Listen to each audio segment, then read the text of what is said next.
Hello everyone, welcome back to the channel. आज हम बात करने वाले हैं एक ऐसे इंस्टीट्यूशन के बारे में जिसने इंडिया के इकोनॉमिक डेवलपमेंट को शेप दिया, और वो है planning commission of India. Background: जब इंडिया ने 1947 में इंडिपेंडेंस हासिल किया था, तब देश के सामने कई बड़े इकोनॉमिक चैलेंजेस थे: पॉवर्टी, अनएम्प्लॉयमेंट, इलिटरेसी और इंडस्ट्रियल बैकवर्डनेस। ब्रिटिश रूल के बाद इंडिया के पास लिमिटेड रिसोर्सेज थे और ज़रूरत थी एक सिस्टमैटिक प्लान की जिससे रिसोर्सेज का एफिशिएंट यूज़ हो सके। इसी नीड को समझते हुए गवर्नमेंट ने डिसाइड किया कि एक प्लानिंग कमीशन बनाया जाए जो पूरे देश के डेवलपमेंट के लिए लॉन्ग टर्म प्लान्स बनाए। Establishment: planning commission of India को ऑफिशियली इस्टेब्लिश किया गया था 15 मार्च 1950 को।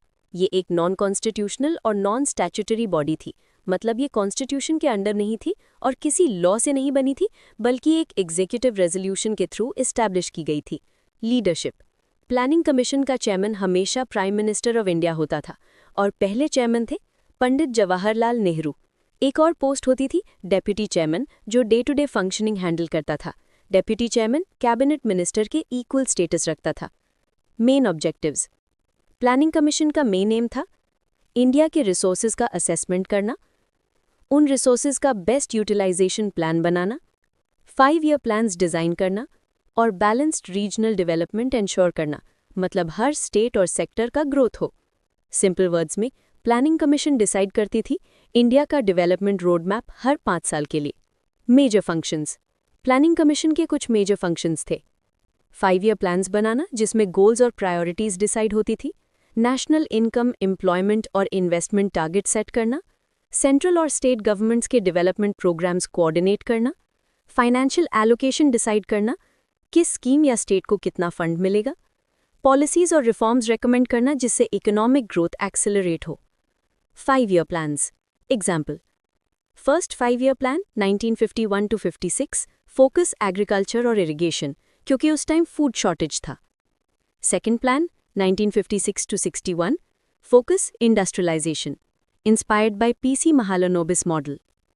Third plan, 1961 to 66, focus, self-reliance और economic stability.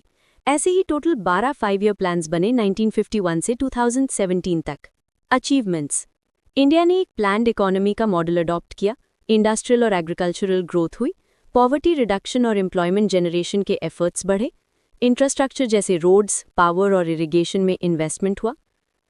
क्रिटिसिज्म: लेकिन टाइम के साथ कुछ प्रॉब्लम्स भी सामने आई।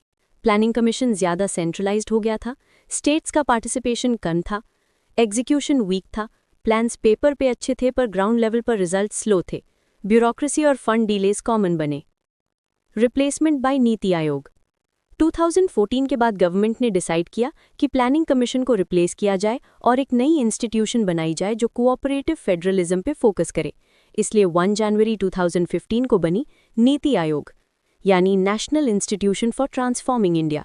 नीति आयोग का फोकस टॉप डाउन प्लानिंग के बजाय बॉटम अप अप्रोच पे है, मतलब स्टेट्स को भी डिसीजन मेकिंग में इक्वल इंपॉर्टेंस मिलती है। Quick recap: established 15 March 1950, chairman prime minister, first chairman Jawaharlal Nehru, objective resource allocation, development planning, main work 5 year plans, replaced by NITI Aayog 2015। So friends, Planning Commission was India's first step towards systematic economic development. It guided our economy for more than 60 years, and now its spirit continues through Niti Aayog. If you like this video, don't forget to like, share and subscribe.